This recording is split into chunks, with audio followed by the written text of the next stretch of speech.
Hey guys, my name is Akriti and I am a member of the Society of Women Engineers at UW, and today we will be talking about UI and UX through a presentation developed by SWE Code. So let's talk about UI. UI, or user interface, is what a user can interact with while using a digital product.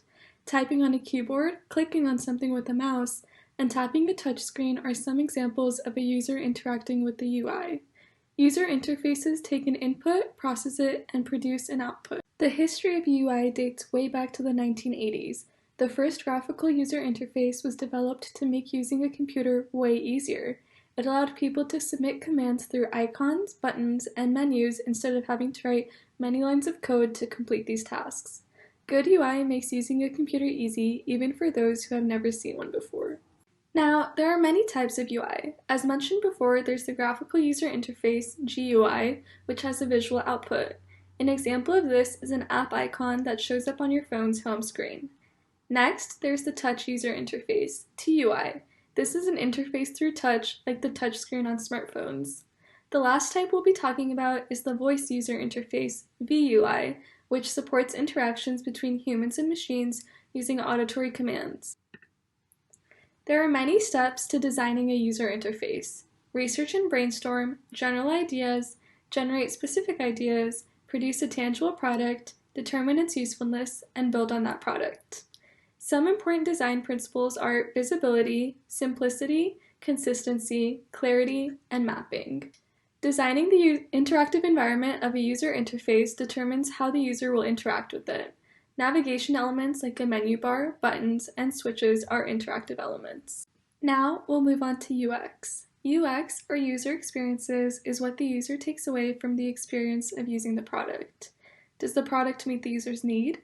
Is the product easy to use? Is it visually appealing? Improvements of UI resulted in UX.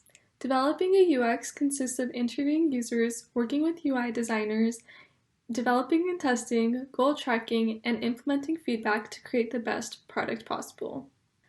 When you think of the color purple, what emotions or mood come to mind? What about when you think of the color red? The use of colors to evoke certain feelings or moods is known as color psychology. When choosing colors, you want to think about how you want the user to feel when they are using your product. For example, red is associated with passion and confidence, while black is associated with mystery and tragedy. Some other common color associations are shown here. Next time you use an app or website, pay attention to the color used to see color psychology in action. Now, you might be thinking, UI and UX seem really similar. What's the difference? While both UI and UX are important, they have different focuses. UI is centered around the quality of a user's interaction with the product, while UX is centered around the purpose and function of the product.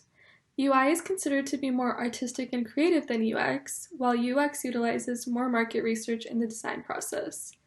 UX focuses on the big picture of project development, including organizing ideas, development, and delivery. Meanwhile, UI is focused on the actual design of the finished product, including the nitty-gritty technical aspects of design. Essentially, UX is an outline of what a product is and what it should do, while UI is the actual specific implementation of the project. UI and UX are critically important to all projects. Successful UI and UX will help the user engage with the product and can be a decision factor for buying a product. It can also make apps more interesting and fun to use while providing better accessibility and ease of use. If you're thinking about pursuing a career in UI/UX, there are 4 fundamental skills you need to succeed. First, you need creativity to make products unique, useful, and visually appealing. Second, you need to be collaborative in order to work well with your team and customers. Third, you have to be able to understand what the audience wants. Accomplishing this usually requires a good combination of research and writing skills as well as empathy. Finally, information architecture knowledge is necessary to create the most efficient designs.